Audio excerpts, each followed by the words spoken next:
Woo indeed, because we are back on a SEER starting line. This one's a little different. It's a Le Mans start.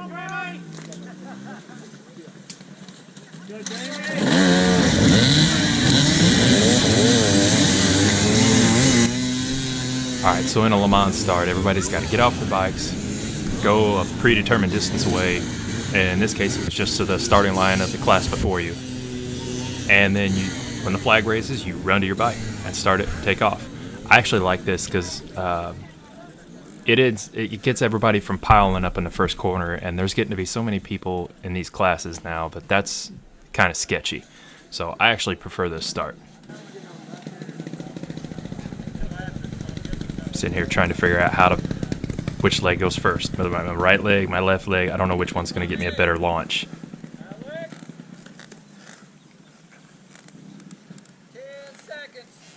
Here we go. And yes, that is a stick holding my bike up.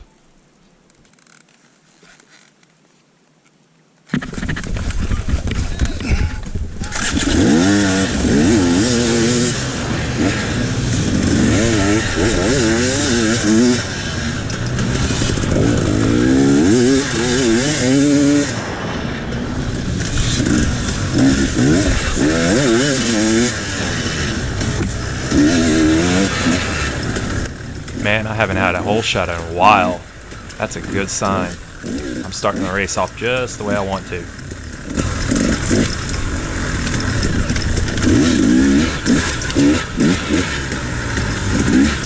Alright! Whole shot will work for me.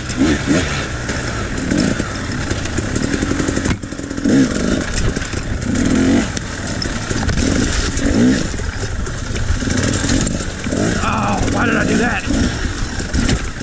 Also, I want to apologize ahead of time. I don't know what was going on. I did change the field of view on my GoPro from medium to linear, and I don't know if maybe that got rid of some of the cropping that helps with stabilization, or if my mount was just that loose. But I couldn't get this stuff stabilized to save my life, so it's a little shaky. It's not bad in the hard stuff, but I'm sorry.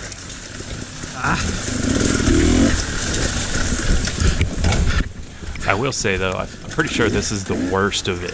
I mean, once we get through here, this first clip, I don't know, maybe once I flip my goggles around, it held my camera still. I have no idea, but this is the worst of it. Once we get through the first few minutes, it'll clear up. It won't be as bad.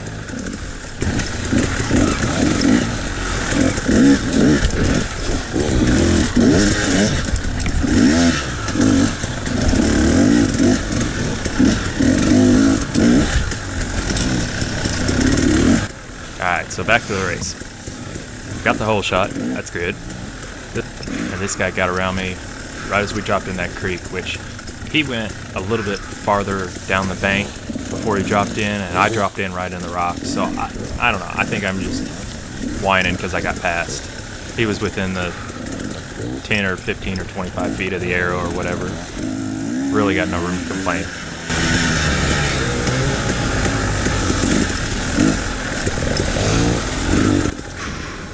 So we got the start out of the way. Time to breathe, get into a rhythm, get my arms loosened up, and get the mind right for the rest of the race.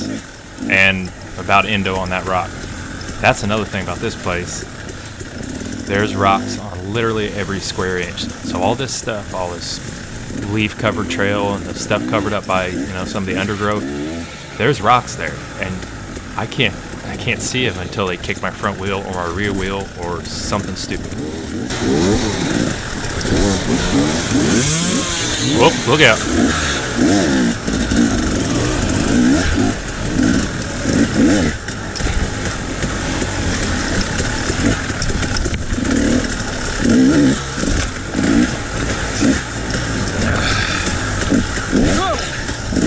There was a lot of that. You'll hear a lot of those throughout the course of this video. There's so many rocks that would sneak up underneath your tires.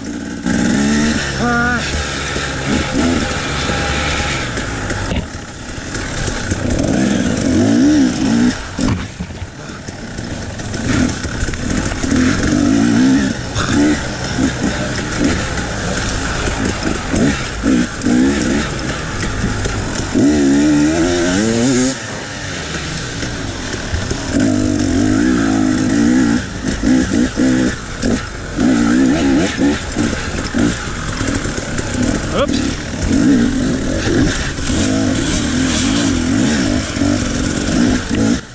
Jeez, this video's really killing me. But there's too much good stuff on this course. I can't decide what to cut out, so I'm just gonna deal with it for now.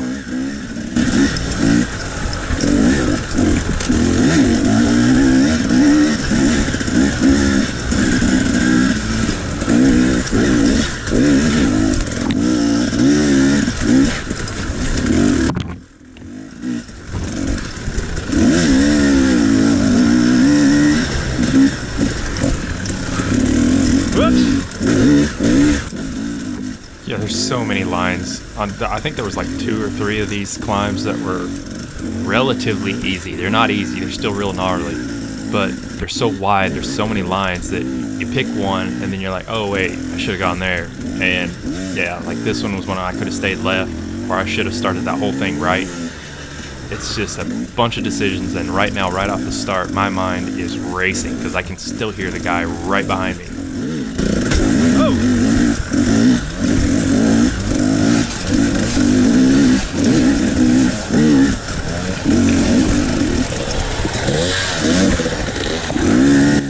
And then I don't look at arrows. I don't want to win a race. I don't want to lead. I guess that must be it. Let's be honest, I actually don't like leading. I prefer to follow and then just get them when I can.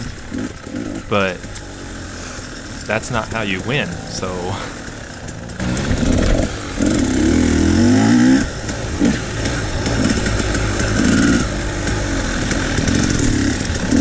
Alright, first split section. I think this is logarithm. Like I said, I'm not 100% sure, but I think this is logarithm, and I hate it.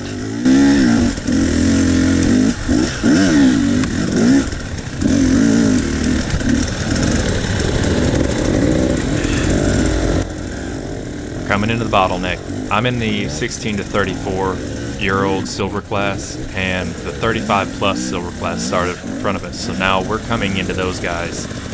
And I was kind of hoping I started on the first row of the silver class, so I wouldn't have to worry about this, but here we are. Ah, that hurt. That guy's bark buster landed right on top of my hand. So I learned from COVID Crusher that I can't just wait around for a line to open. Thankfully, there's not as many people here, so it's not like every line is full. But I still do have to get aggressive, so I'm gonna find a spot for my front wheel, like right here. And I'm gonna get myself in there and try to work my way through this the best I can.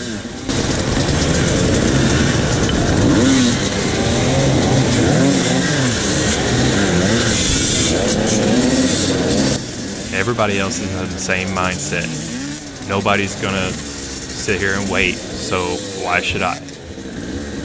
It's a bloodbath. It's a blood-soaked war zone, and you gotta do what you gotta do to survive.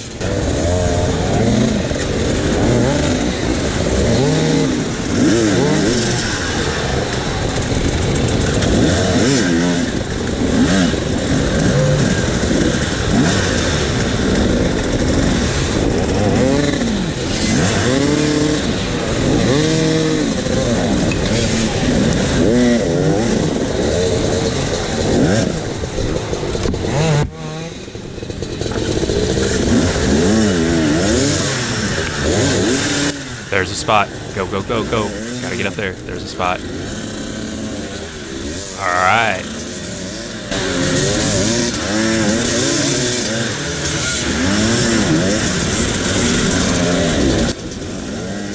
Oh, uh-oh. Look out. I was gonna go for that line, but now I gotta rethink my strategy. So I'm just gonna run face first into a rock and stop moving.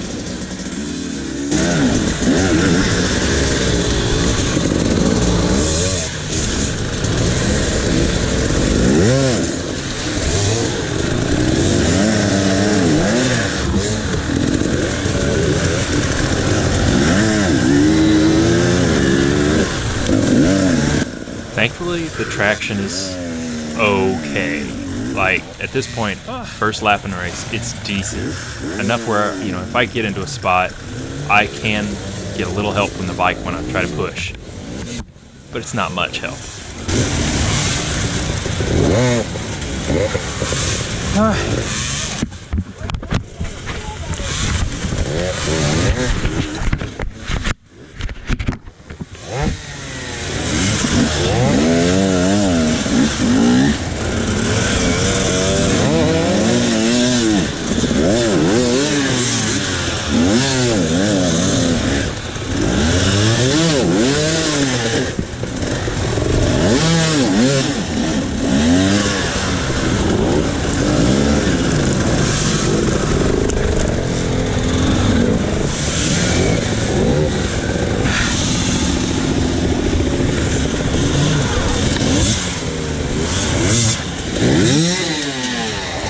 How's it going, Brad?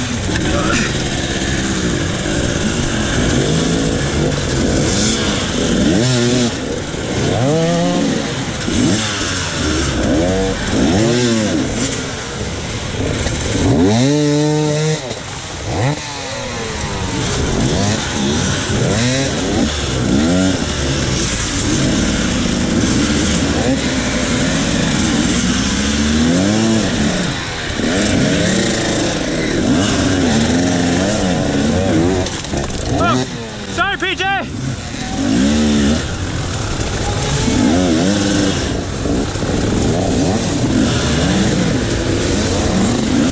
This is where I start looking for a line, and I think I like the line that PJ tried. I think maybe he just didn't have the perfect approach to it, so I'm going to give it a shot once I can get in position.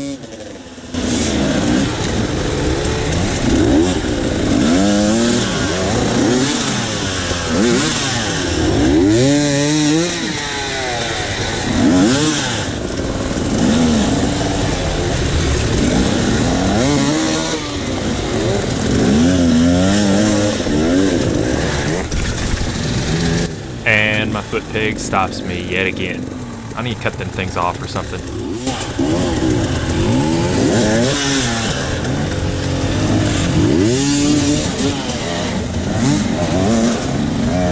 Now I'm pointing completely the wrong direction. I'm thinking what a stupid idea that was.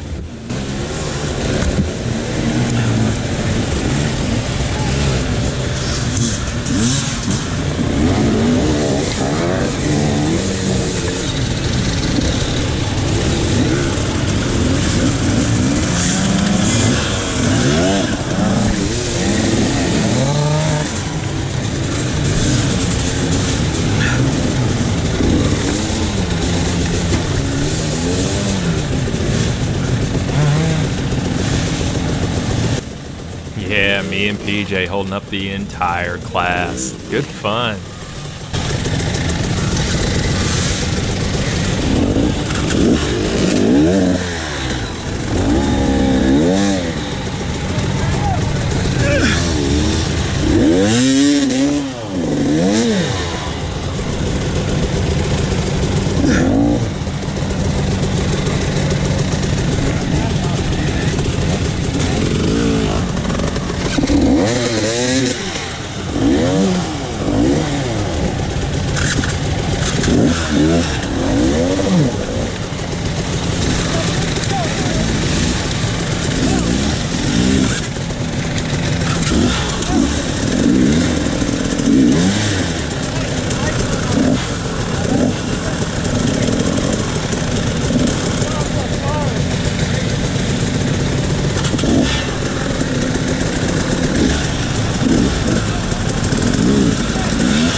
So close. I'm close enough at this point. I'm just gonna push. All right, I'm up, and I don't want my front wheel to go that way. Come on, come on. There we go.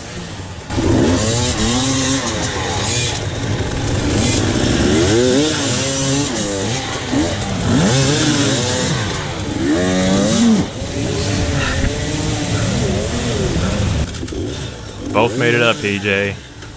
Smooth sailing from here. Ha ha ha.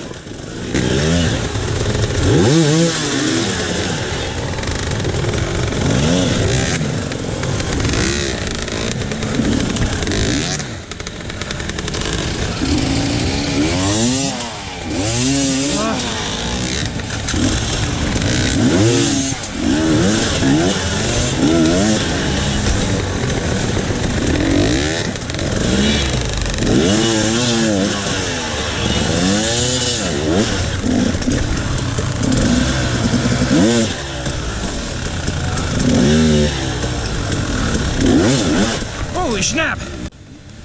There's some of that traction I was talking about. Too bad it comes in when it wants to and not when I need it.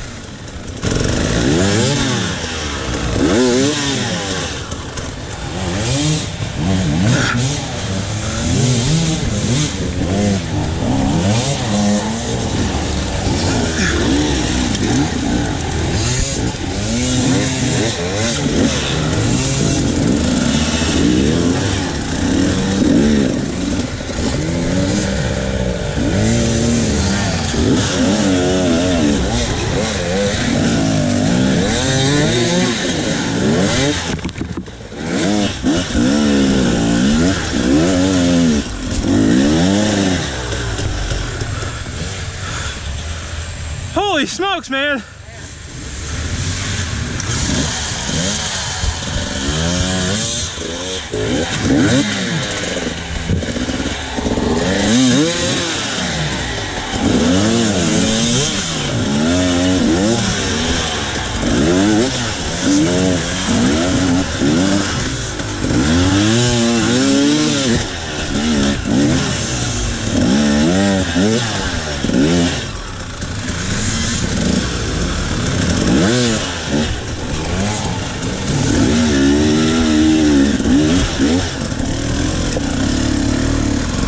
Holy cow! See? Smooth sailing.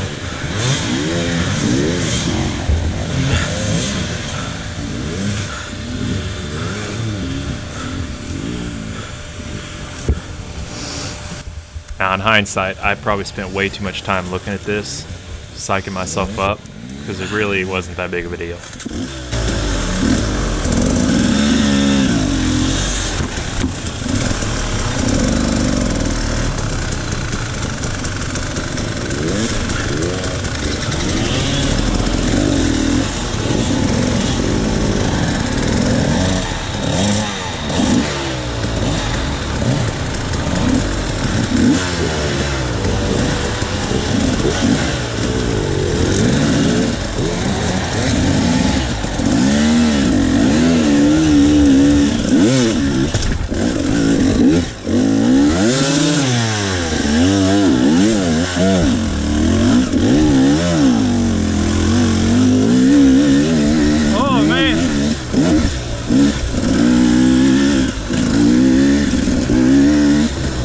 Of a climb right there. Pretty sure that was logarithm. Now, I would say this is time to catch your breath and get loosened back up. There's really not enough of this flowy stuff to do that. You drop it right back into something nasty. And I have a bad habit of holding my breath a lot when I'm in the nasty stuff.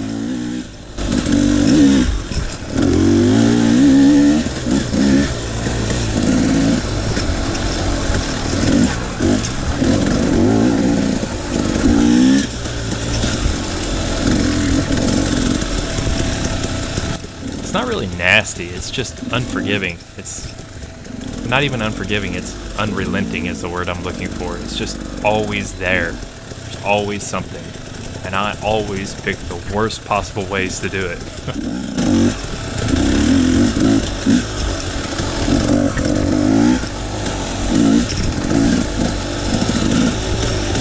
Alright. Time to breathe.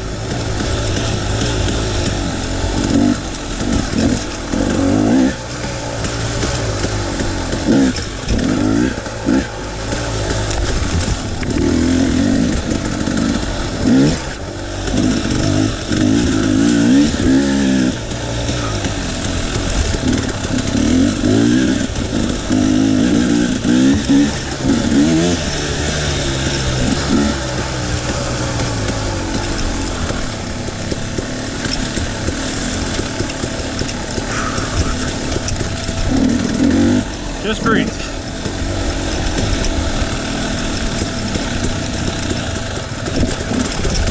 Okay, so these downhills were super sketchy.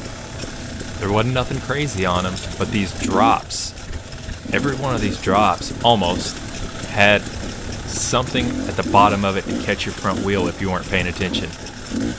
And as much as I'd like to bomb down this, because I could be going way faster, man, I just know something is going to eat me alive if I do that.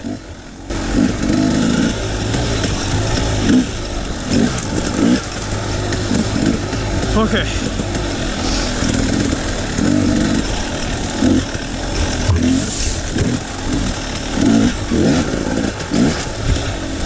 That was a lot of work.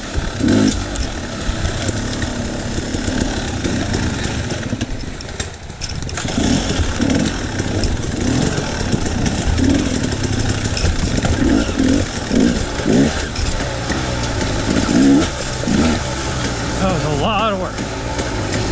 But I'm in a lot better position than I was at COVID Crusher.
Yeah, that was a moment. Also, a lot of those at this race. There's a lot of rock faces that you had to splatter, and every one of them knocked the wind out of me. Probably because I'm doing them wrong, but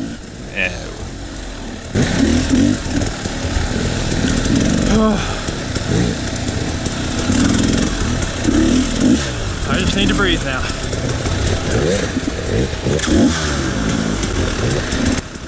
I have a love-hate relationship for this section. I don't know, man. You can go for it. It's such a cool little section, but it really started me on a downward spiral, at least for a little bit. And there was 100 different ways I could have done this. I know one guy said I think it was Michael Manuel, said he hopped up on top of the rocks, and I saw in a couple other videos, there were some guys that would hop on top of the rocks and carry on down the way. And after I heard that and looked at this stuff again on video, I'm like, I'm stupid. I should have done that. That would have been so much easier. But you don't think about that stuff while you're there. And I just muddled through it like everybody else.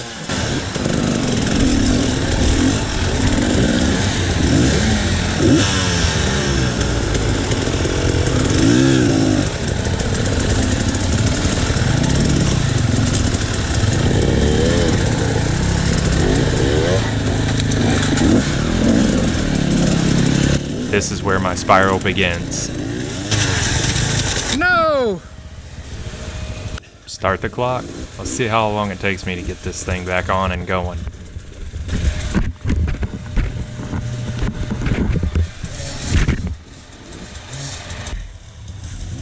Chain's back on.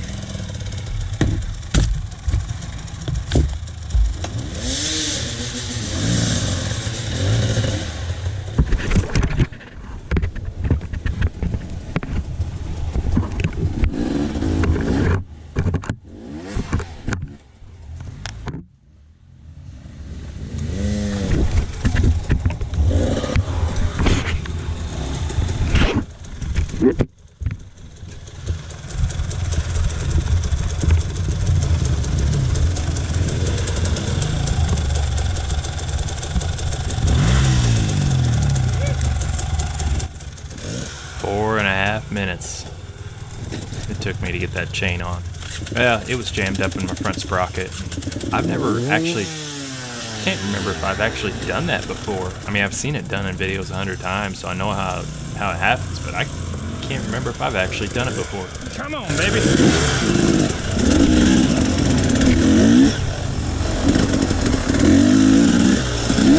All right.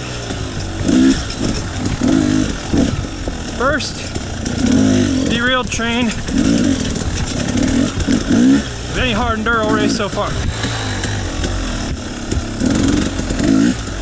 I'll take it.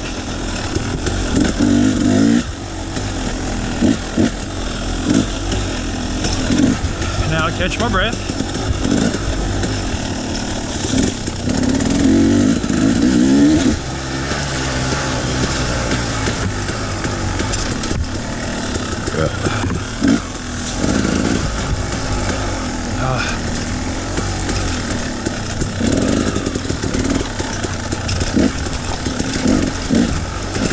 I don't know how far back.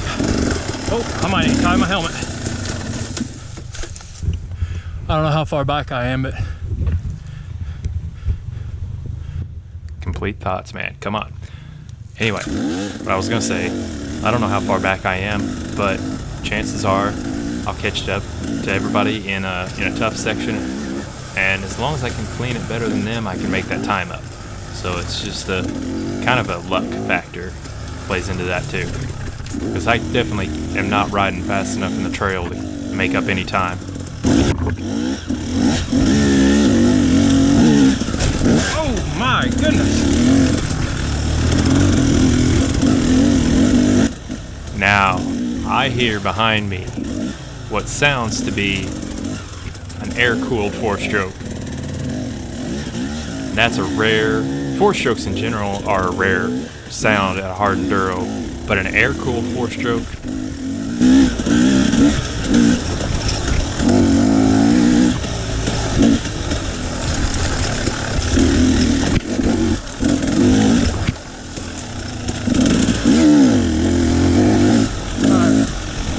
Whatever here. That's not right. That's too high. while I contemplate my life choices on gearing, I'm going to skip some of this because it's really, really shaky and it's just some regular trail, nothing happens.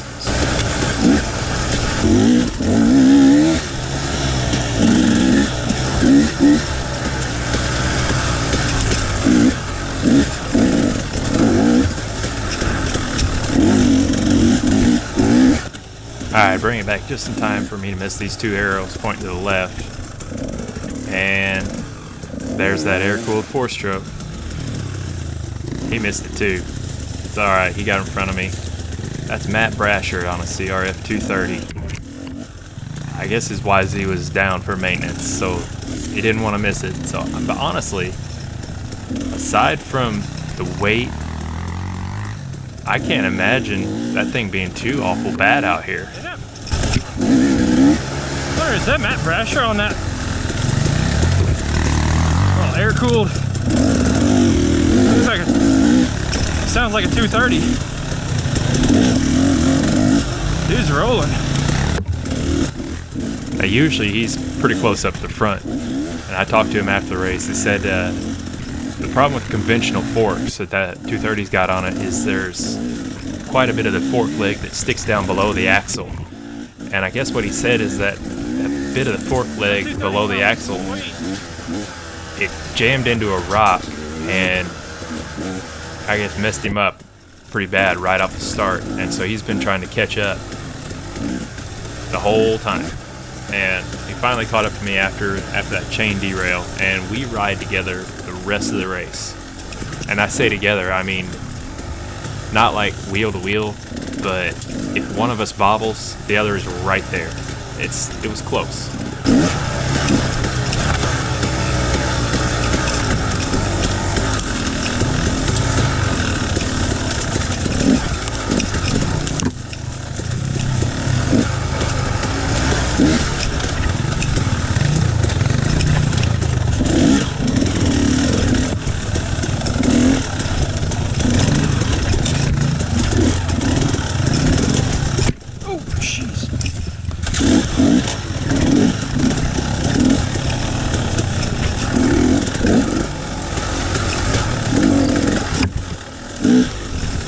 Man, why am I going over here?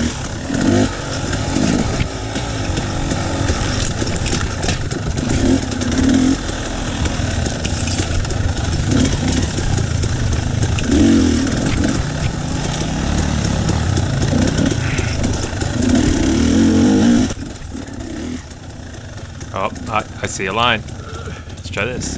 Because I vomit in my helmet a little bit. That worked. See how long it lasts.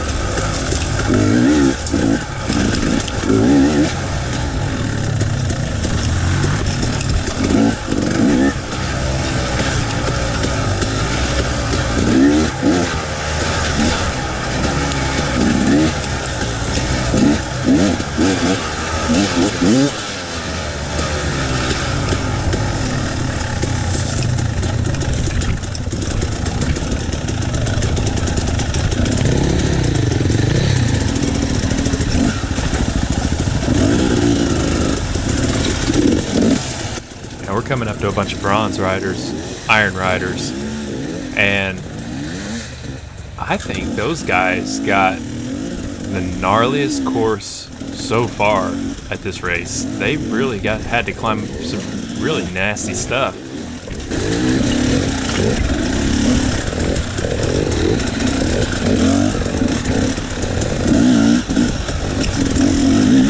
I'm trying. Gotta love those awkward moments where a guy lets you around and you get stumbled up so you can't actually pass him and he wonders what you're actually trying to do. Oh no! Sorry. You're good. You're good.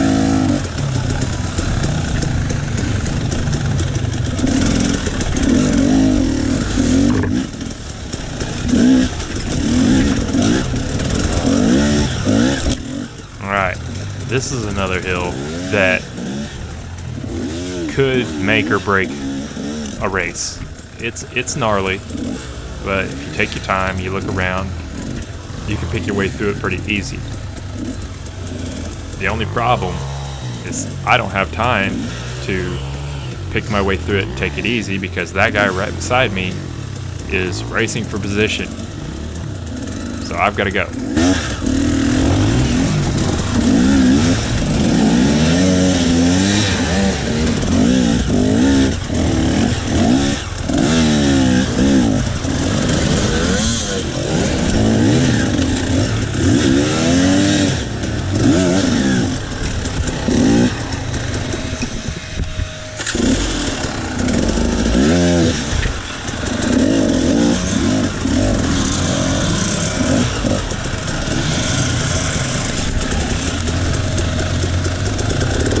I head down this way because I'm looking at the rock face and it's shorter over here.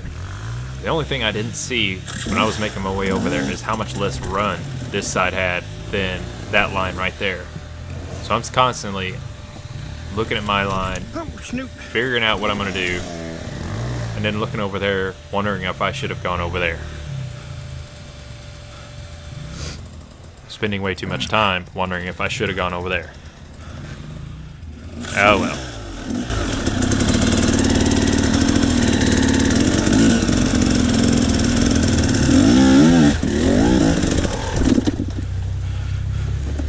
Maybe I should have gone over there.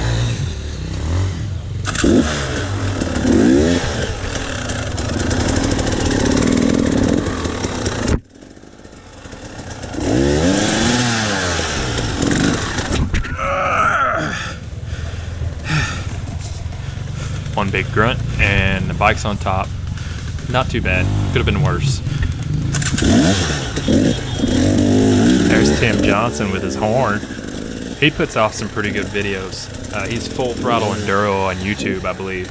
And his video's up. I watched him muscle his way through the bronze and iron course. And like I said, they got it handed to him pretty good, but he managed it pretty well. You ought to check out his video.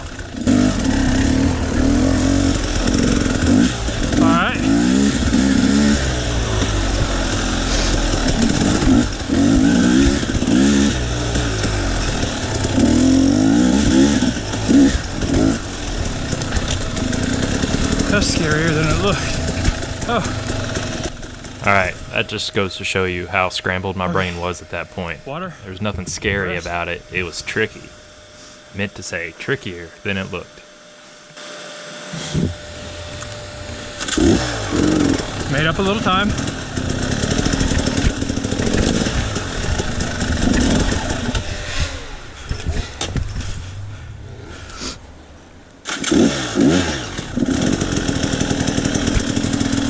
Now it's time to pick my way through this. And you know, the camera just doesn't show you how steep it is. Look at that cliff on my left. That's what we're coming down off of. I mean, it's not easy. The rocks are big, and there was a steep drop with a really sharp corner right at the bottom of it.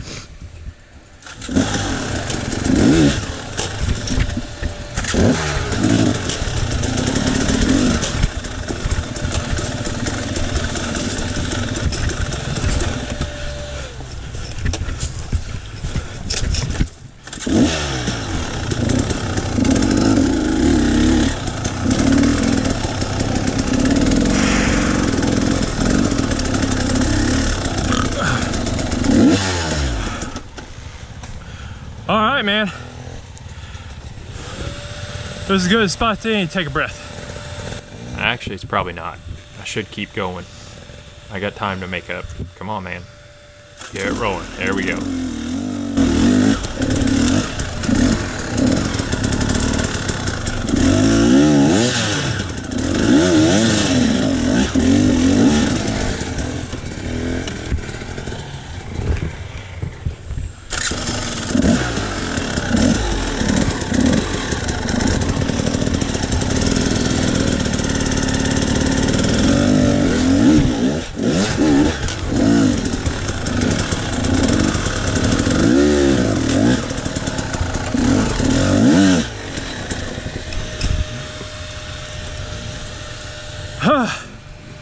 That was gnarly back there.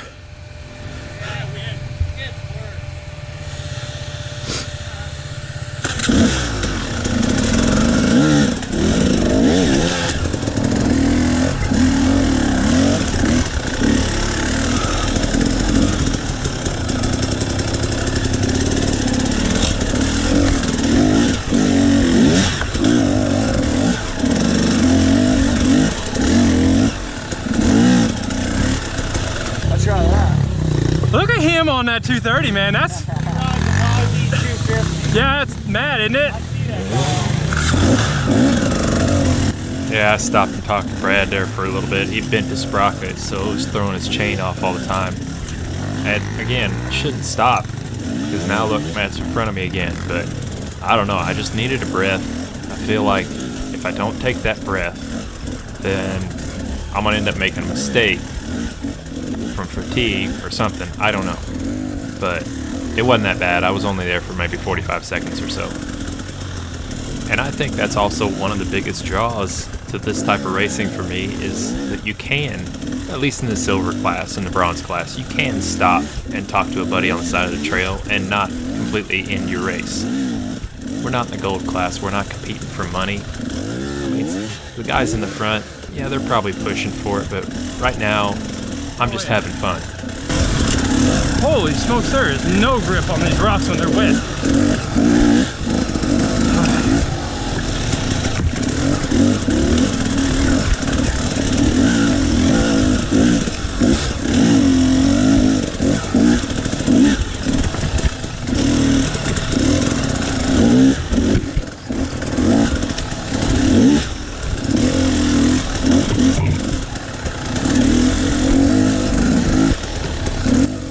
This section felt like it just went on forever.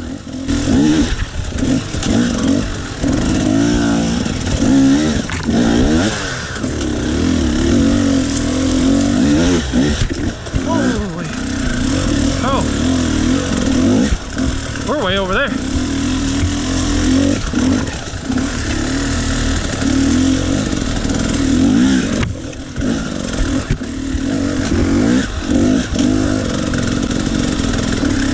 All right.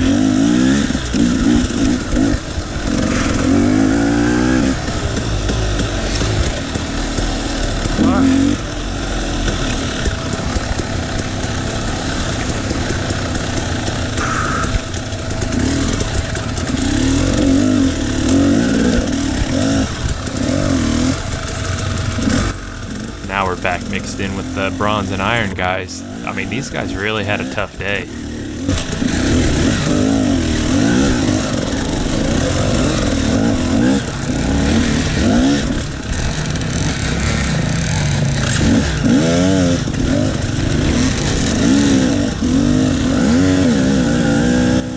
Oh no, there goes Matt. I didn't even hear him behind me.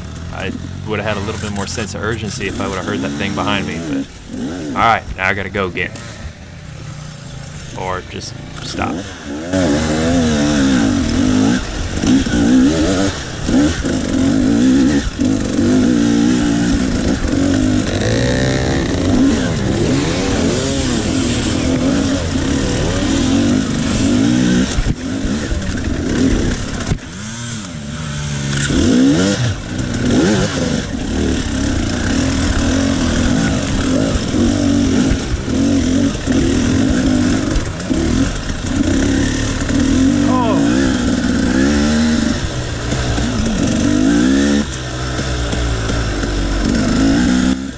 I'm having a real hard time this race getting my breath back under control.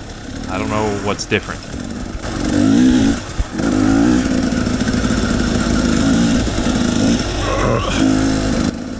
Maybe it's the vomiting in my helmet. I don't know. Deep breaths.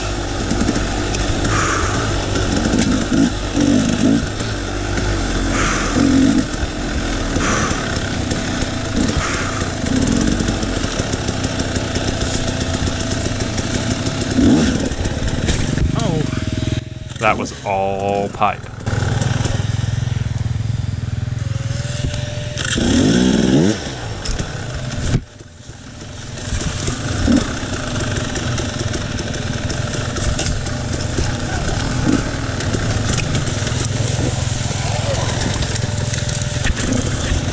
Is he already lapping me? Yes, that is the leader rider, LeBlond, already lapping me. That, I don't know, that kind of puts a damper on my spirits. I mean, I felt like I was doing good, but then Ryder's already lapped me, and it just doesn't seem like he could go that much faster than anybody else. But I don't know. Maybe these guys are just picking their way through this stuff with ease, and I'm spending 4.5 minutes putting my chain back on. I don't know.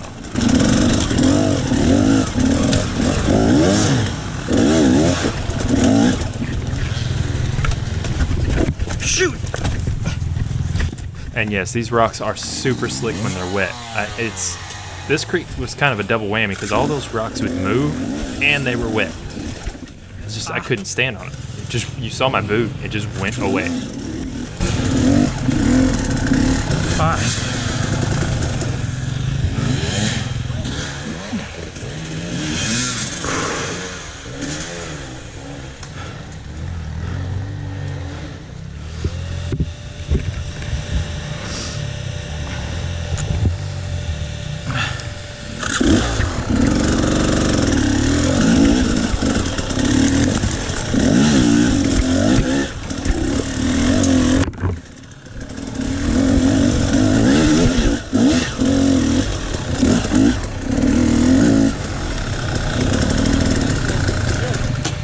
I'm gonna take a second.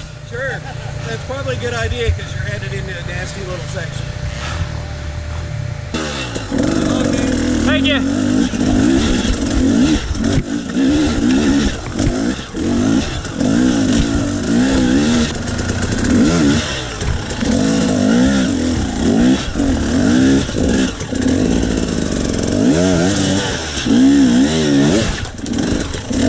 Alright, got a little sense of urgency going because I can see Matt right there on top of that ledge, and I need to get there.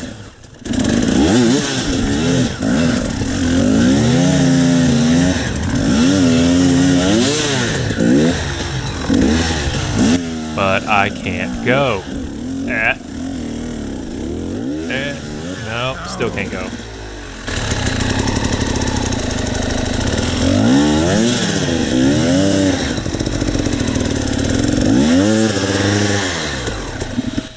Nothing, man. These rocks with a little bit of wet dirt on them are just ice.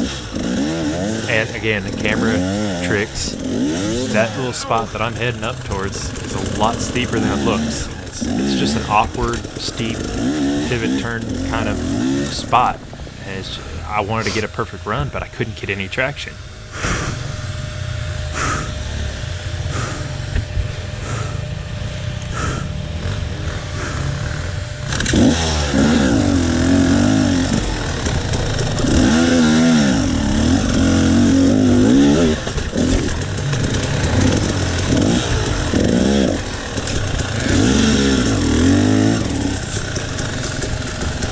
This is part of the making up time thing that I was talking about earlier. You saw how long Matt sat on top of that ledge, and I didn't. So now that kind of made up for the time I spent next to Brad. And, you know, it all kind of evens out a little. It's kind of a game of who takes the most breaks. How's that thing doing out here, bud? Heavy?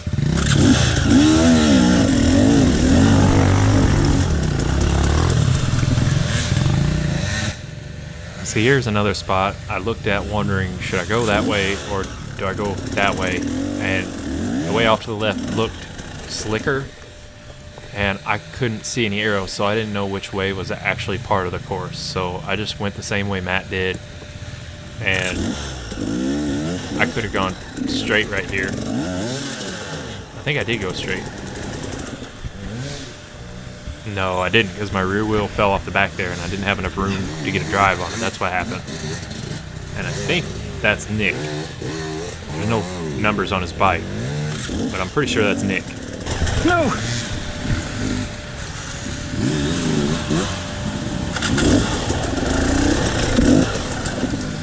Now you can see the green moss-covered rocks. This stuff is...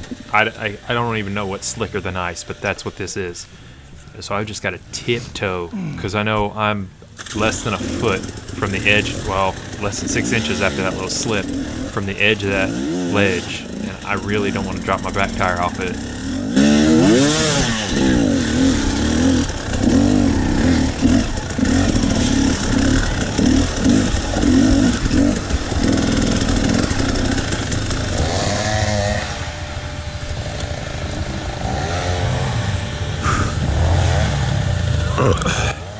Maybe I'm drinking too much water or something.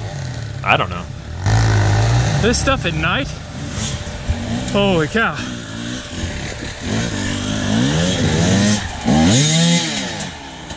You don't realize how often you need to roll backwards. Yeah! Every time I roll back, it kicks my chain. Yeah, oh man. Nick, you don't need to go backwards.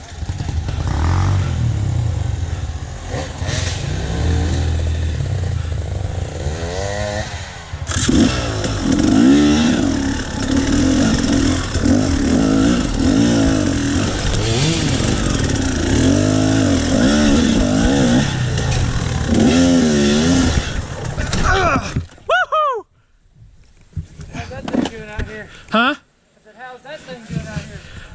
Hard to keep traction. I bet you're not having any problems with that, are you? I wish I had my fatter tire on here.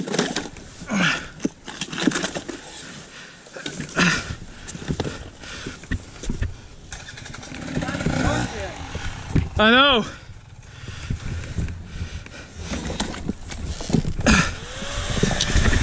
Oh no!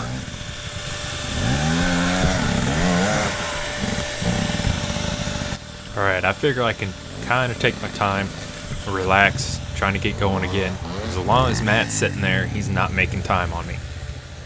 And I can't really force the issue right now. I mean, I could, but I'm in such a bad spot that I feel like if I push the issue, I'm going to make it worse.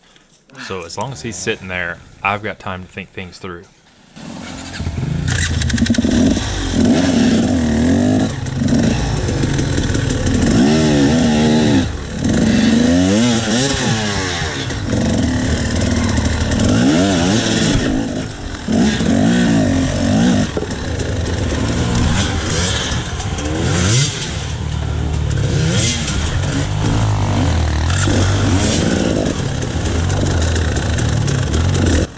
Now he's on the move, and I've got to get going.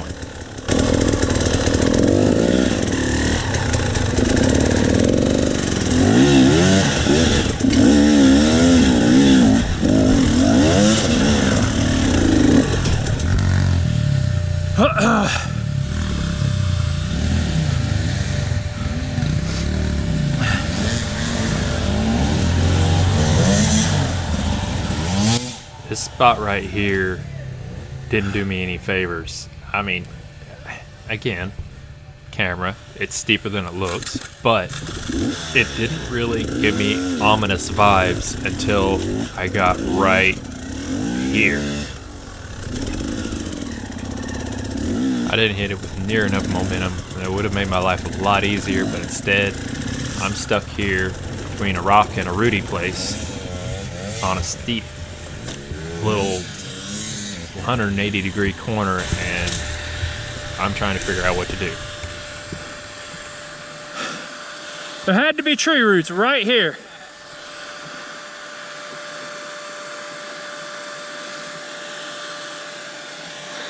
Are you in a hurry, Brad? I'm just trying to make it back to the pits. Yeah. I'm getting tired of putting my chain on. I'm hard over it.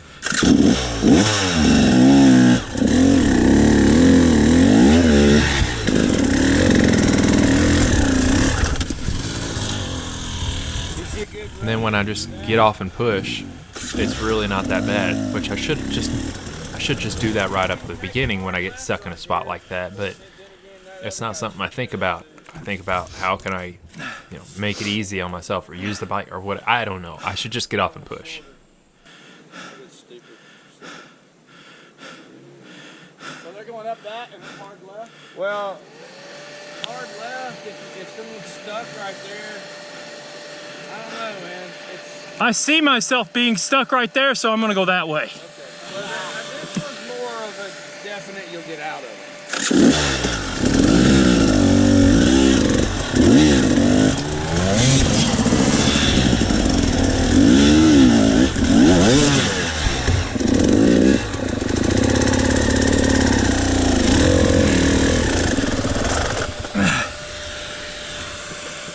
I didn't do that near right.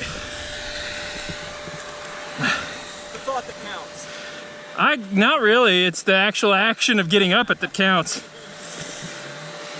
And now here I am, stuck on a rock covered in poison ivy. Just grand. Wonderful. Look at that, right in my face. Hi.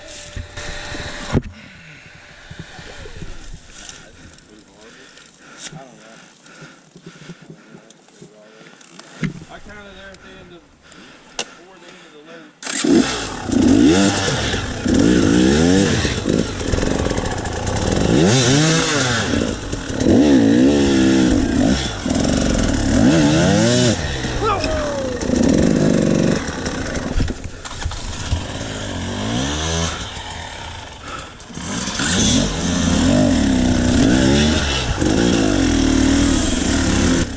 Well, Matt made it up that a lot better than I did, so there's all that time I made up.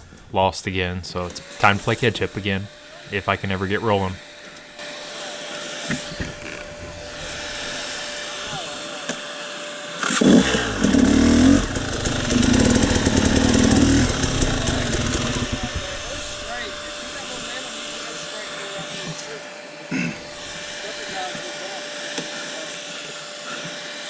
I'm fresh out of momentum right now, so.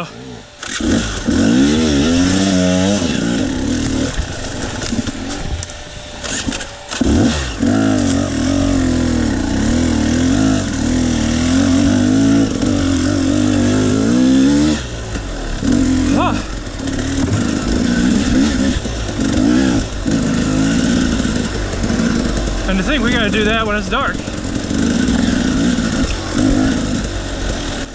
I was psyching myself up big time for our night riding, but I actually started riding better once the lights came on. It was weird. I wasn't actually expecting that to be the way it went, but I'll talk more on that once the lights come on and it's dark out.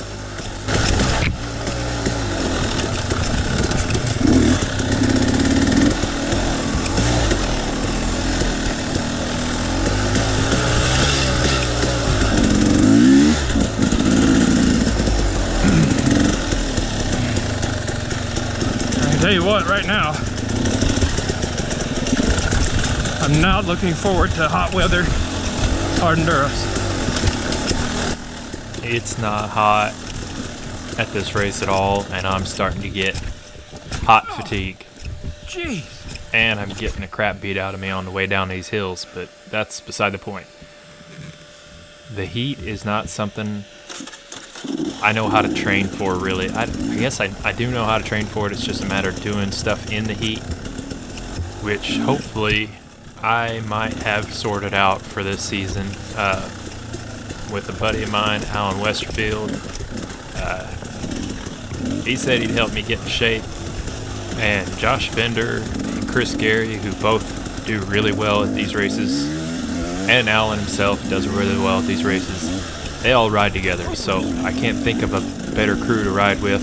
It's just a matter of getting the schedules down and going and doing it.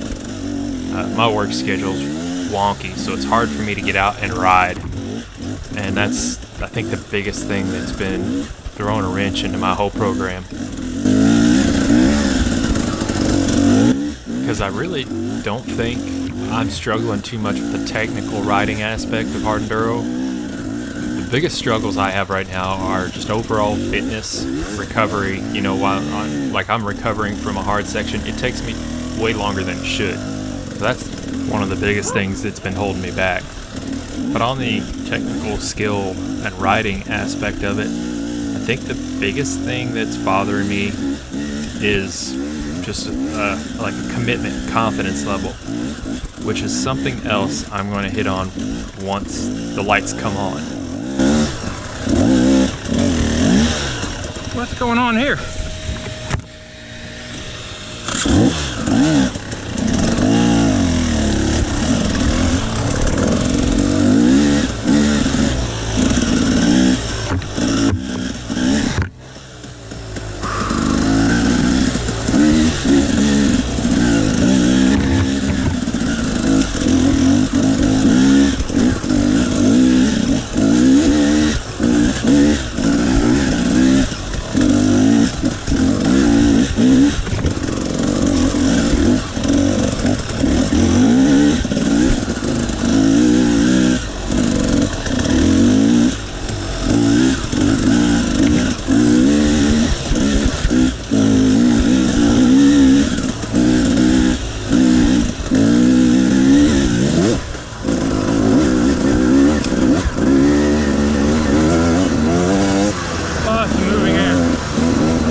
Thanks, bud.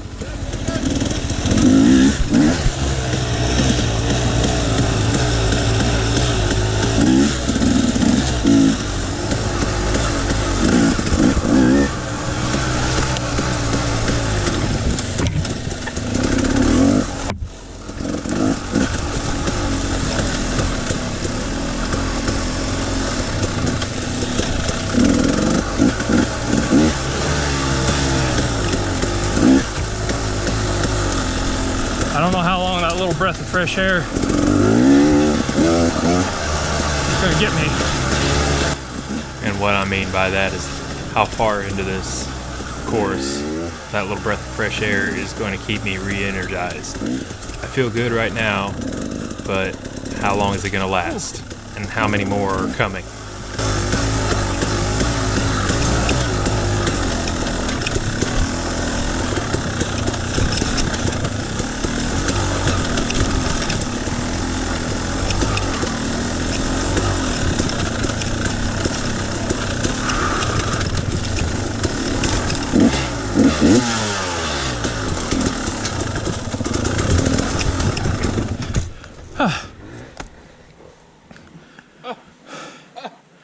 Yeah, it's about all I can muster at this point.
Oh, this spot. This was so sketchy.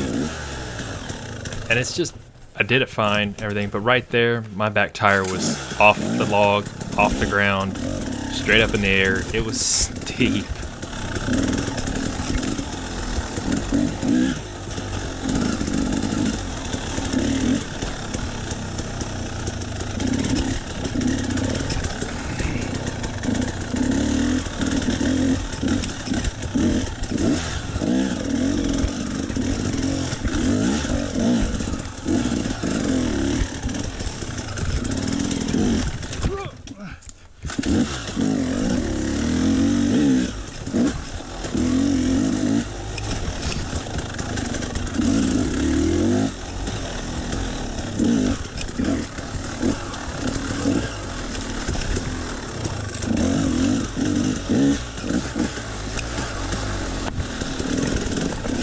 Oh, this is weird. Yeah, this section here, the rocks were really white. I don't know, it's probably just some kind of silt that was left on them, but Sorry, bud. this guy was trying to get out of my way, and then I come towards him, make him move. I'm sorry, my bad, dude.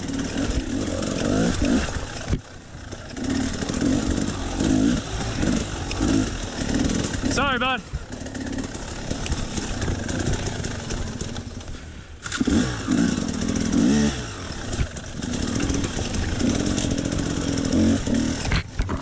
Yeah.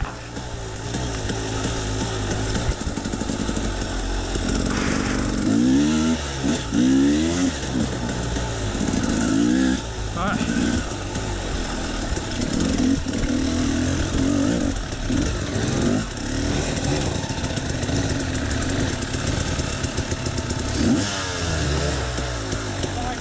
You're all right. I'm not in a super big hurry right now. I got time. I'm gonna let him get out of the way. But it looks like he's kind of stuck in there pretty good. So I'm gonna take a line around him. Hopefully I don't get myself stuck. Turns out that was pretty solid actually. So away I go. Ow.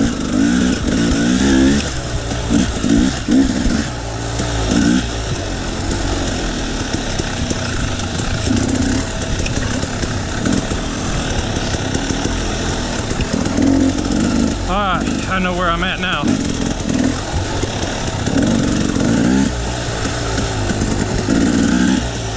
This is the area that I scoped out. Once I got there, I kind of walked around here and looked at this. So I know what's coming. I kind of have an idea of where I'm going to go. But there's going to be people on it. So we'll see what I have to work with.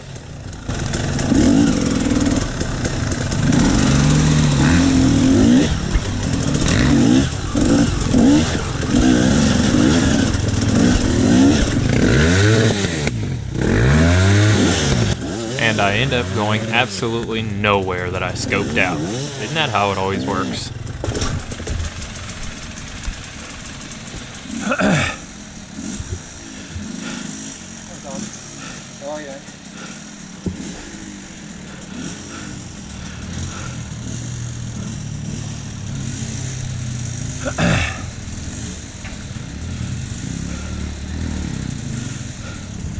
Catch your breath, bud. I'm doing the same.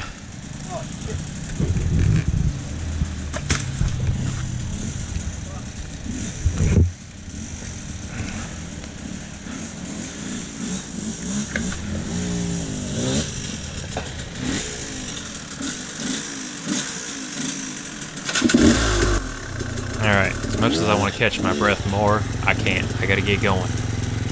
I'm gonna wait. This guy might get out of here pretty easy. He's going. Oh, you threw a chain! And he threw a chain. I gotta figure out a way around him. Threw your chain, buds.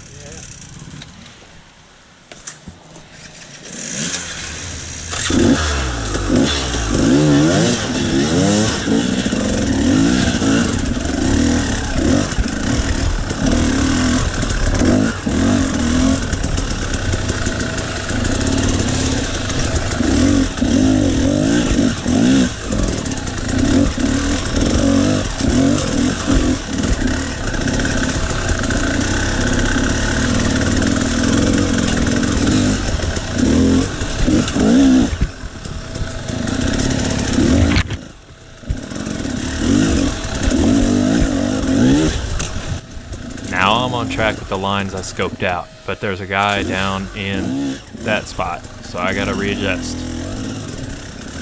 This spot opens up right here. Looks like a gravy train, so I'm gonna go with that.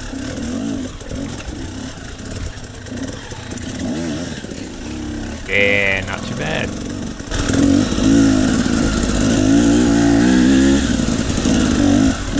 That was about as fun as I was expecting it to be. That was a really cool climb. And it wasn't anything hard, but it was just neat. You couldn't just point and shoot. You kind of had to pick your way through it a little bit. And I don't know, it was just fun. Simple and fun.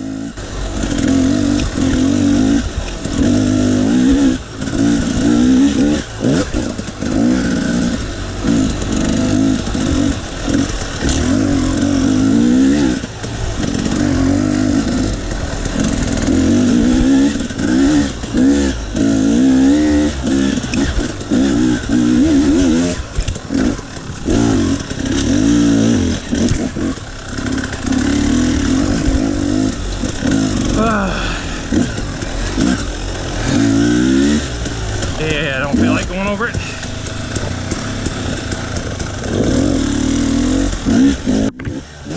Woo!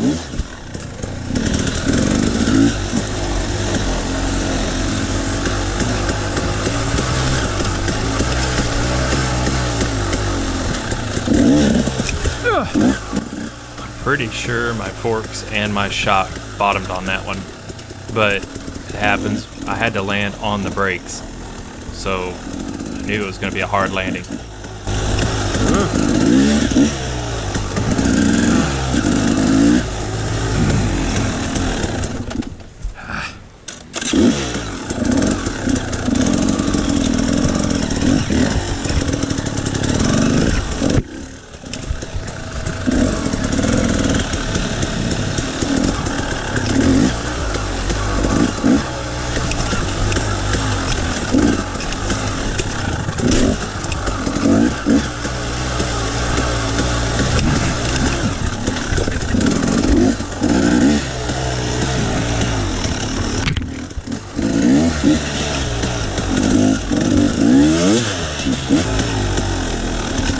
Alright, I skipped a little bit. That was all the beginning of the lap we already saw, and now it's starting to get dark. And you can see, I mean, the camera is showing things a little darker than they actually are, but it's still dark. It's almost time to turn on the lights.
I've taken more frame hits at this race than I think anything else.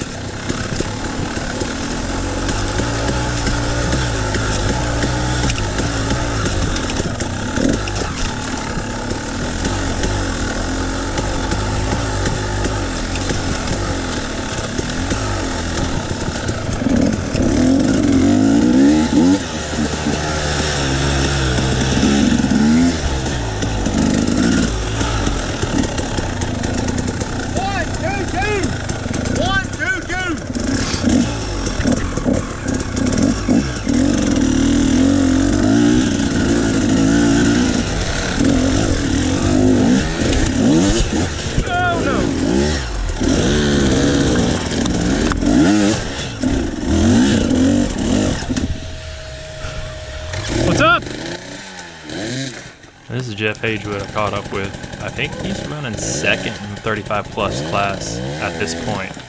So I don't know what place he's actually in while I'm there, but you know, I think I'm doing all right at this point. If I'm catching silver riders, I must be doing okay.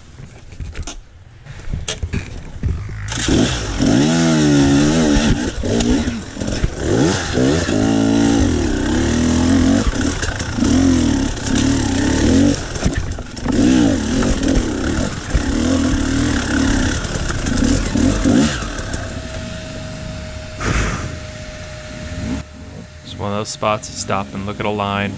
I know we muddled through this last time, but I see a sweet spot right there, and I'm in the banner. Not in the creek, but I'm in the banner. And there it happens for the second time. This one's not so bad because it's not jammed up in my front sprocket.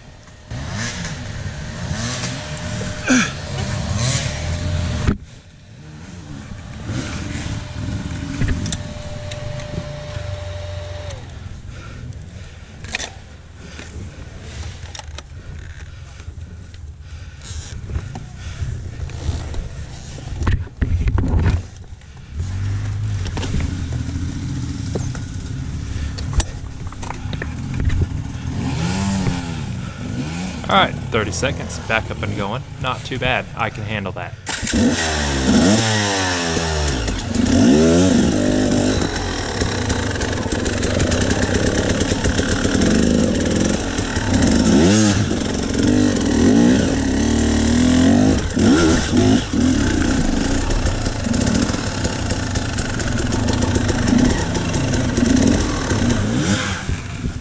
This log right here completely ruining my entire race. Get out of there.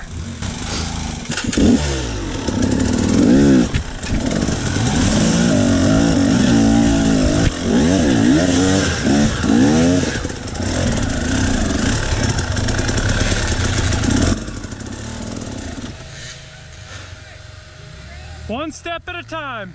This is the spot that kicked my butt last time, so I'm really just kind of looking for a way to make it easier. I see the guy I'm trying to catch. And I got Matt right in front of me, so I've got to go.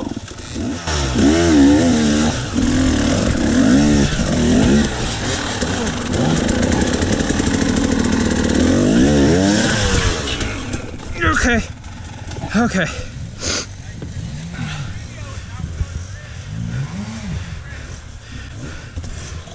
Am I holding you up, bud?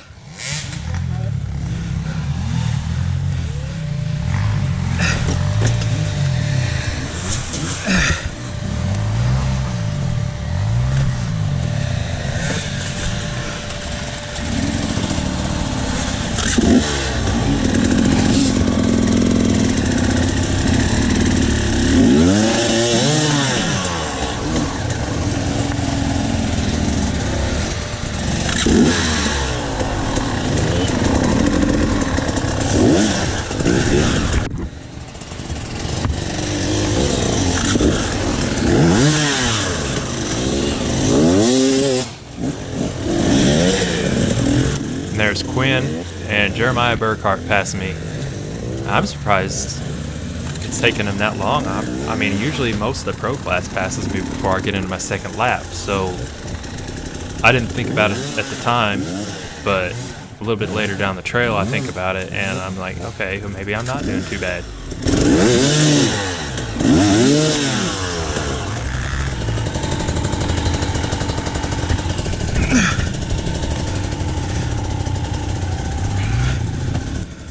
Got done pushing, decided just to lift my tire up, get it on top of there, and what do you know, I'm off and going, kinda, sorta. Not really.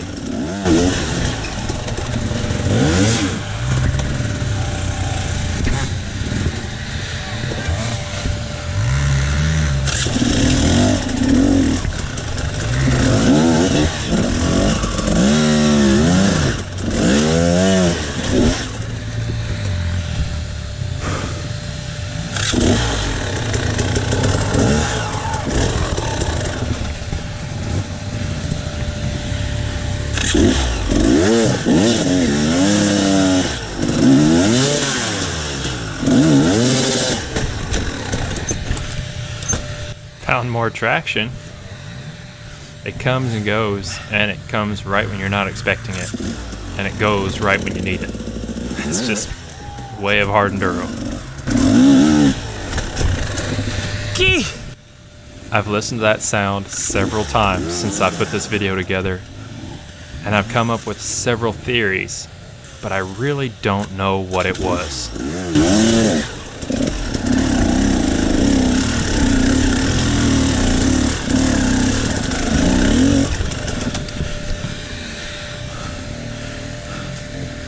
Alright, the hard part's over. Time to recover for a second, get some water. There's nobody around. Matt's already worked his way out and is on his way, so I just need to take a second and make sure I don't dig myself into a hole.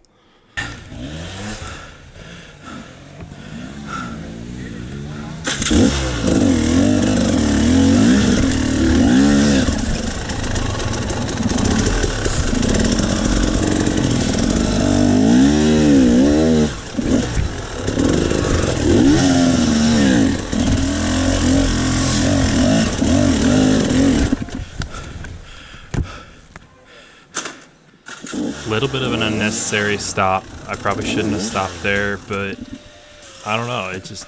I needed to. I wanted to, so I did.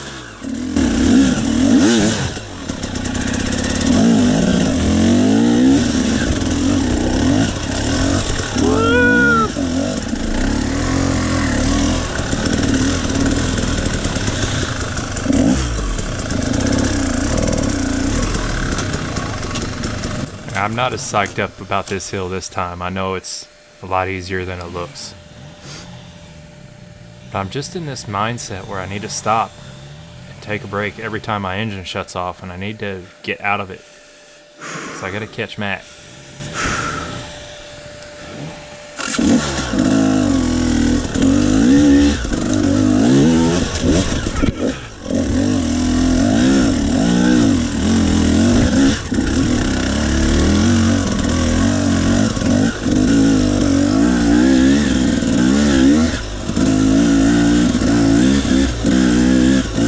It's almost time. It's really dark under the canopy in some spots. So, let's flip them on.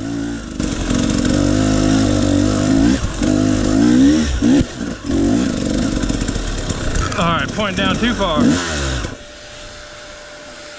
Oh, better.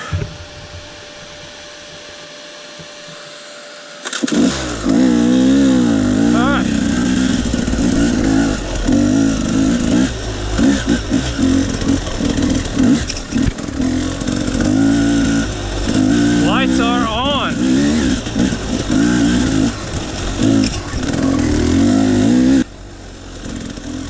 Now, I know it's not completely dark yet, but it's dark enough to start hitting on a couple points about riding at night. One, the shadows. The shadows, if you don't have enough light to kind of overpower them, the shadows can really get you. I've ridden at night before, so I'm kind of used to Holy smoke. the shadows.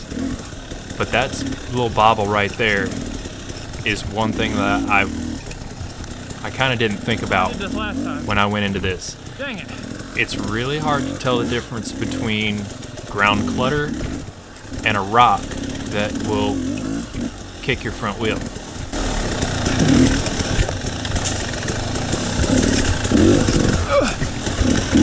Alright, so my lights are pointing right at the ground. They need to be right there.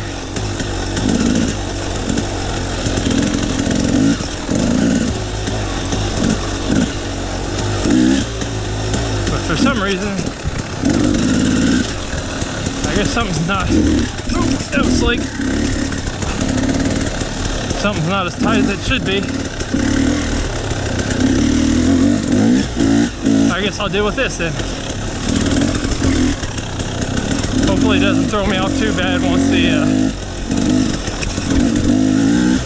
dark really comes. Now, I'm not worried about being thrown off in the hard sections because you really don't look that far ahead in the hard sections. But what bothers me is the fast flowy stuff. If your light is pointing right at your front wheel, then that's where your eyes tend to gravitate. And that's not good in fast flowy stuff. So I'm kind of wondering, especially in this stuff where there's so many things that can reach out and snatch you, I'm kind of wondering how bad that's going to throw me off. But I didn't realize, at the time, just how much light was being put off by this headlight. And once the dark fully set in, there was so much floodlighting that the spotlight didn't really throw me off. I had enough floodlight ahead of that to see where I was going. Plus my helmet light was doing a really good job too, and I just had it on medium, so I was good.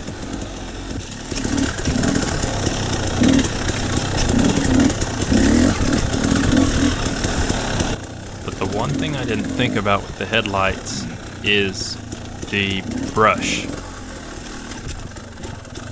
It's in spots where the brush was grown up enough, they would cast shadows. So it was hard enough to see rocks and little chatter and everything on the trail with the shadows. But then when you cast the shadows from the underbrush as well, you just plain couldn't see anything. And it was really weird, and it actually caught me up a couple times. But I managed it, it's fine. The places where you make up your time is in the hard sections, and the light is great there. So that's all good. We're all good. Let's just keep rolling.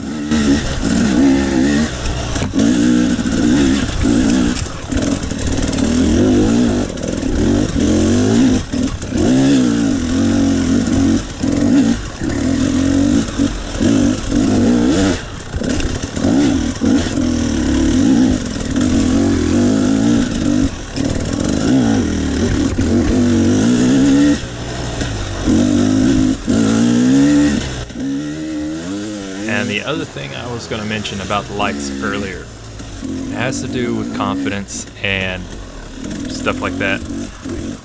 Once the lights came on and it got dark enough to where you really couldn't see much off to the sides, I found myself not getting as psyched up about stuff. There wasn't anything distracting me off the sides of the trail, It was just what I could see right in front of me.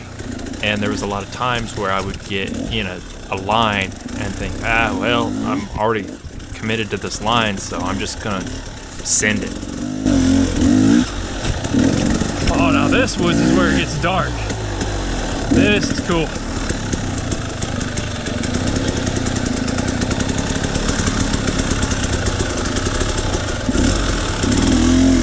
Again, I'm watching this video thinking, you're such an idiot, why didn't you just hop up on top of the rock right there? But I wasn't thinking about that. I was just thinking that this is the spot that derailed my chain for 4.5 minutes the first time, and I want to go somewhere else.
All right.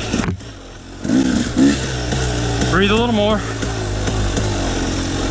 Relax the arms. All right. Like I said, still trying to cool myself down a little bit. So, the other thing about it being dark, I mentioned about being a little more cindy when, I felt like I was committed to a line. The lights in the dark, it seemed kind of forced my hand to make a cindy line. Just commit to it. And as I'm driving home after this race, I got to thinking about it, and it's like I should be able to commit and do all the same lines in the daytime as I do in the nighttime, regardless of what I can see off to the sides of the trail. So this is something that just confirmed to me that I need to work on confidence and being able to commit to something. Like a tough line that might look a little sketchy. Because I found out, there's a couple sections, mostly in the part where I didn't have my camera going. But I got to the point where I was really hammering down on some lines that I don't think I would have. I definitely didn't from the lap before, and I probably would not have if it was still light outside. And that was a lot of rambling on that, but I hope you kind of get where I was going with that. Not where I wanted to go.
See what I mean about the flooding effect of the light? It shines up just far enough that the spot being right at my front fender doesn't really hurt me too bad. And, it can still get darker, so that flood effect is going to be a little bit better as it gets darker. But I'm starting to get a flow now that the sun's gone down. And it's all how it all timed out, I don't think the sun going down and turning the headlights on made me ride any better. I think it's just that's when I caught my second wind and started really getting my flow. So, but I'm glad it happened then and not when I was in a funk, because I think if I was in a funk and then it got dark and I had to turn my lights on, I think that would have just sent me a little farther down. I don't know. I'm so in my head in all these races that, again, add that to the list of things I have to work on.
This spot was really bad about all that underbrush.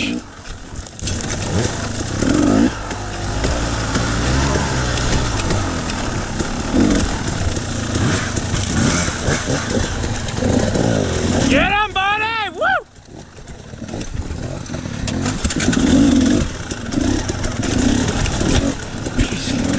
That's Josh. And I can't keep my bike going. Yeah, it's Josh Vender, the Mid-South Cross Country Series champion this year. And he's one of the guys that, oh! Well, I forgot about sucker that. surprised me. Came out of nowhere.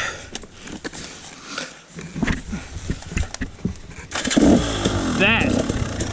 I don't know if you can see it, probably not. Alright. Nothing tweaked. Nothing hurt. Quick self-check and I'm going again.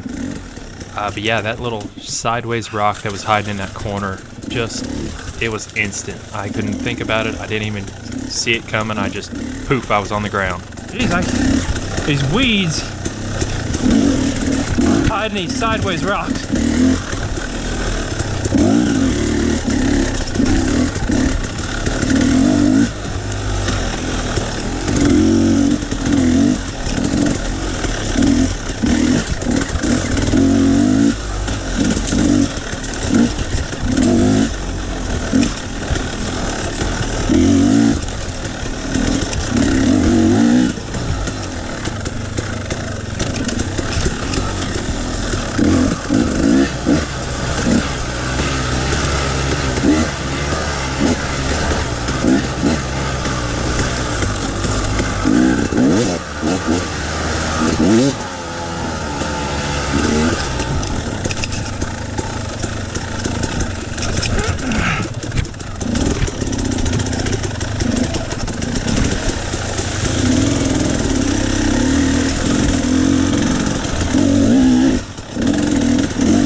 This section had so much water slung across the whole thing. It was so slick now.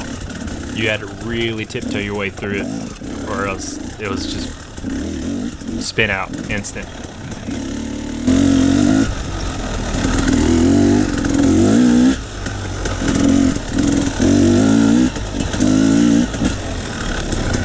$122. Thank you.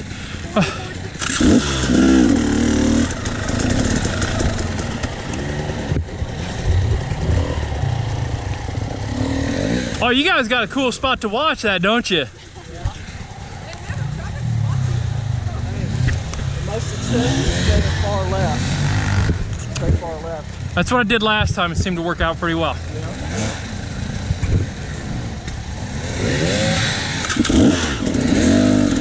Alright, so we're doing this section again that took some energy out of me last time, but I'm feeling a lot better this time, and there's not as many people on it, so we'll see how this goes.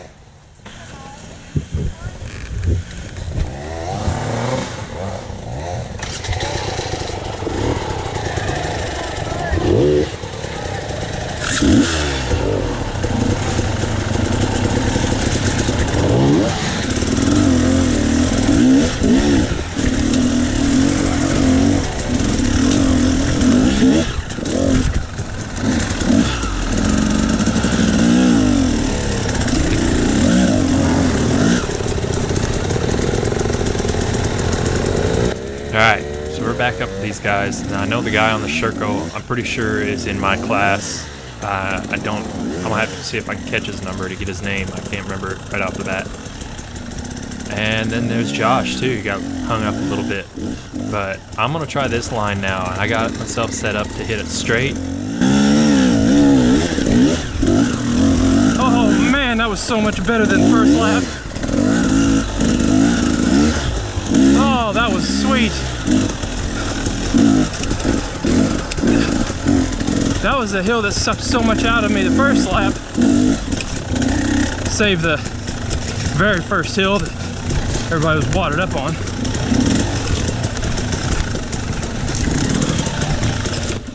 That did wonders for energy conservation and making up time. I'm so glad that hill worked out as nice as it did. That really, I think, helped put me back into a good spot, depending on how the guys ahead of me did it. But mentally, it put me in a real good spot. Now, then I come to this real sketchy 90-degree left on a cliff, and it threw me back in my usual, what am I doing mindset.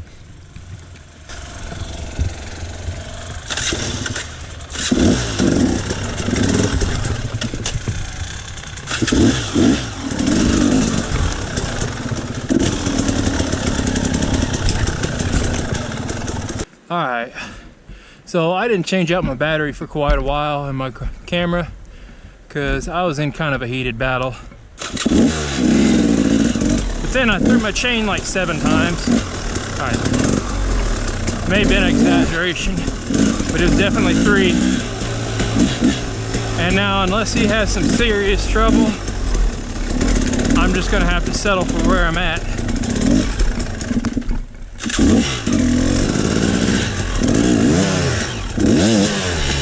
Which, I'll be honest with you.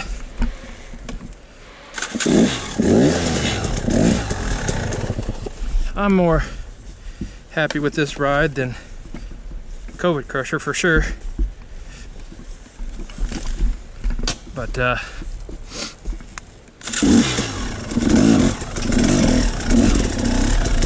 you know, I just either need to not worry about changing out batteries, or figure out a way to link 2 batteries together so I don't have to. The long and short of it is, it would be pointless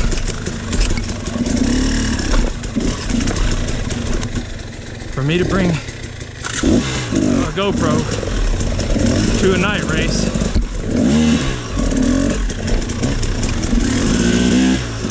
and then have no footage of it when it's night. So here you are. Hopefully my angle isn't too messed up.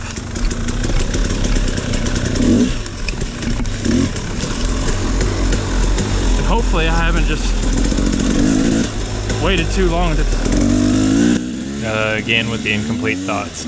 So what I was worried is I was hoping I didn't wait too long to change out the battery and miss too much of the race, but the way it all worked out, I got just enough. It was dark enough before the battery died that you got a good idea, and now this little bit is when it's pitch black, so y'all are getting a really good idea of what it was like to race during this stuff.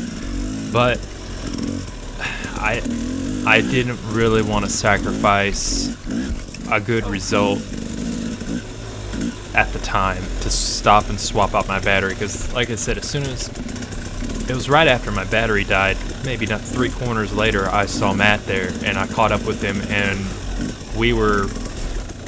me and him and then one other guy, the guy that ended finishing 1 spot ahead of Matt, but the 3 of us were back and forth on every hard section. Anything that was even slightly tricky, we were all like pretty well packed in, and I knew we were pretty high up in the order.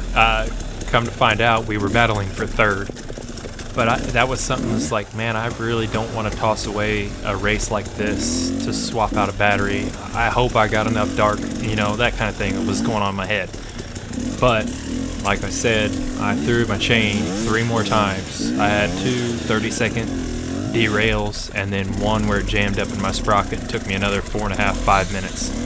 So after that last one, where it took me about 5 minutes to get my chain back on, I pretty well decided that, well, I should probably just swap out my battery. They're too far gone. That was the wrong I way. should probably focus on getting good footage for YouTube, which I think it turned out all right. This is pretty cool stuff. That was a real wrong way.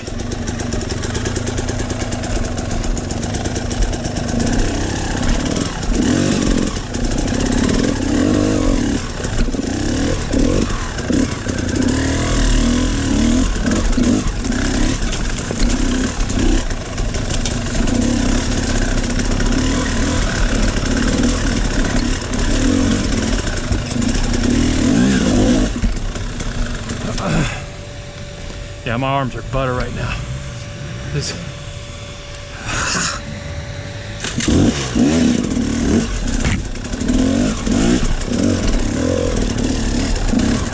But you can definitely see what I mean now, where everything that's not directly in front of you is irrelevant, and you don't think about it. Yes, sir.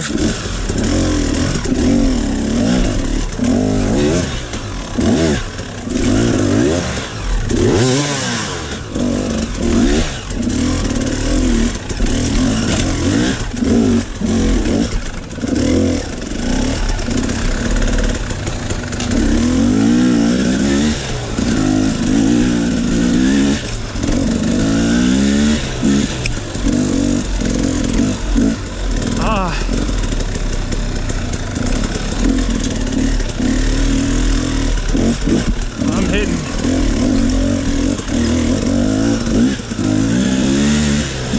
Some extreme fatigue now. Yeah, that was the other thing that happened while the camera battery was down. I burnt myself out. So much pushing and racing with the other two, and you know, it was worth it. Absolutely, we had a lot of fun, but man, it just burnt me out, and my arms were getting to the point now where it's like I'm making dumb mistakes because I don't have the strength to correct. And I was glad it was almost over. Like, that wouldn't have happened if I would have had arm strength, but it was spaghetti noodles.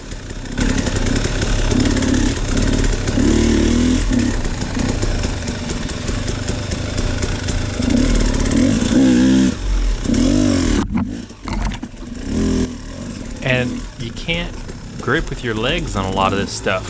I mean, I should be able to ride, you know, standing up. But even standing up, you can't really grip with your legs because, I mean, it's more trial style leg position where they're a little bit more open, letting the bike move around a little bit more. So, I mean, flowy trail like this, yeah, grip with your knees and, you know, save your arms, but you can't do that in hard stuff.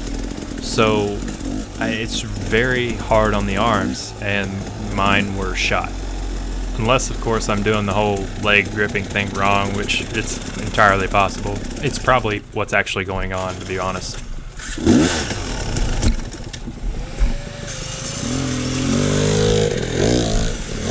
Come on, starter.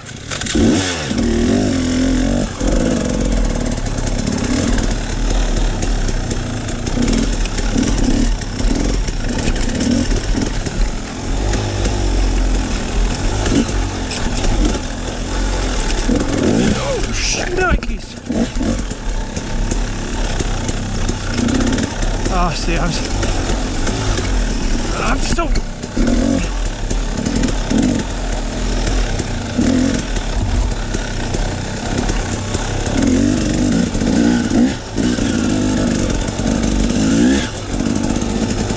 I can't do another lap. I don't have it in me. At this point, yeah, I'm poking along, but I'm trying to shake my arms loose, stretch my hands out on my handlebars, doing everything I can to kind of wake my arms up, just in case we have enough time where I have to push on. I want to kind of recover my arms a little bit, but it's more than my arms at this point. My shoulders are taxed, and my legs aren't bad, my back's not bad, it's just my shoulders and my arms are wiped out. And I think the biggest reason I've got so much physical fatigue this time around, where usually I don't. Usually my physical fitness, strength-wise, isn't an issue to me. I think it's because I was in a race and I was pushing and getting aggressive. And it could have been because this place was just so relentless, and most of the other properties that I've ridden on so far had at least something to kind of let you relax, but this place didn't. I don't know. I think, honestly, it was probably because I was pushing, trying to race so much.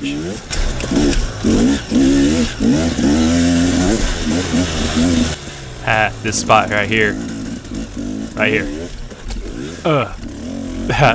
That was probably one of the hardest cases I had all day. but Hunter Williams actually got that on video, and it was nothing but my engine cases hitting that rock. It was such a hard hit. But that was the kind of thing I sent it a little bit. Yeah, I'm completely exhausted and wiped out at this point, but it was still something I was like, man, I'm committed to this. I better just launch. You know, that's where the light came into play.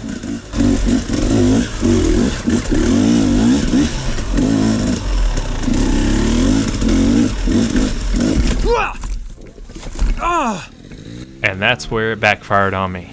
I don't know what happened, but it was an undercut rock right where my front wheel is, and it stopped me dead in my tracks.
$122, I believe. 122. How much longer we got? 25 minutes. 45? 25. 25. When's the next check? Halfway around. I actually don't know why I asked that. It's kind of a dumb question.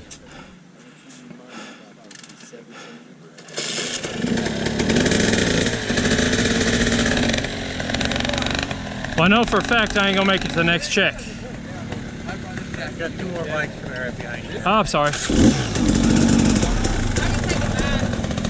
Anybody need a jacket? Anybody? I would say the pregnant lady needs one. She got it. It's, I think it's about done going right now. I don't think 25 minutes will get me to the next check. I'm not sure. I'll get out the way. I was struggling. I've seen these people. The people up here. There you go, Bobby. People right up there. I seen them. They came through, and there was like an hour left. At 30 minutes left when they came through, and they're just up there. Yeah. I mean, if you want LeBron style, then sorry guys. I'm all out of LeBron. Yeah, if you can do it the way Ryder did it, then you'll make it. I don't think I have any LeBron or Ryder in me right now. Yeah. I think I'm out. So, all right, so we're on the way back. I got to the check, they said 25 minutes and to the next check, and I know what's in between this check and that check, and I wasn't about to make it, so.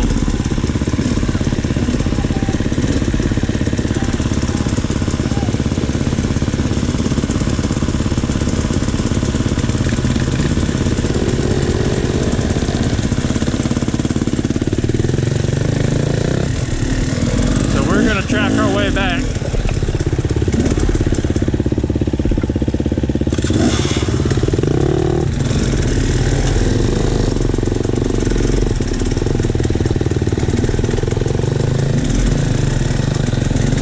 And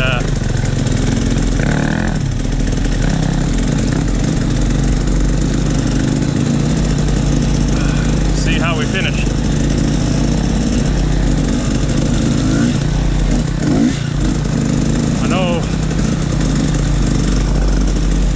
Cardio wise, I think I probably could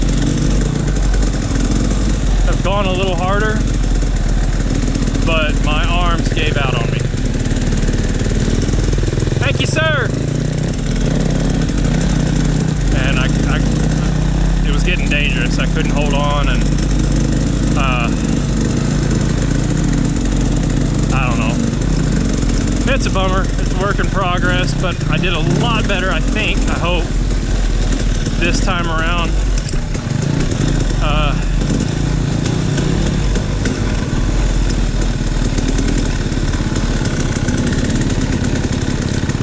I don't know.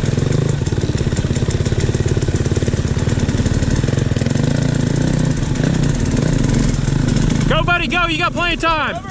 It's about over. We called it early, but you got plenty of time. Go.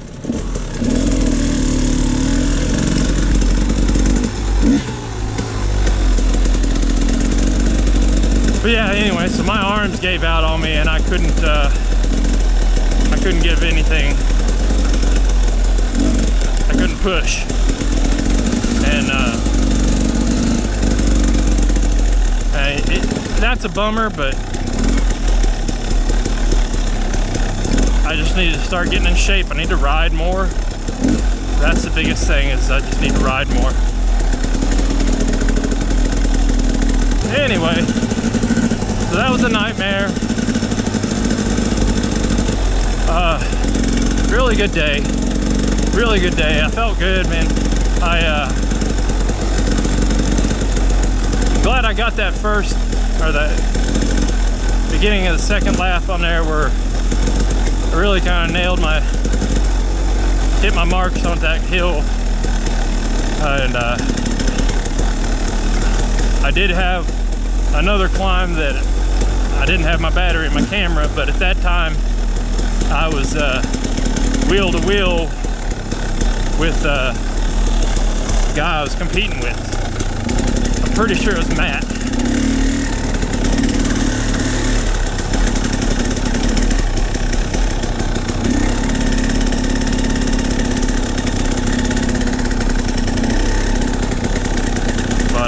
We had a good ride.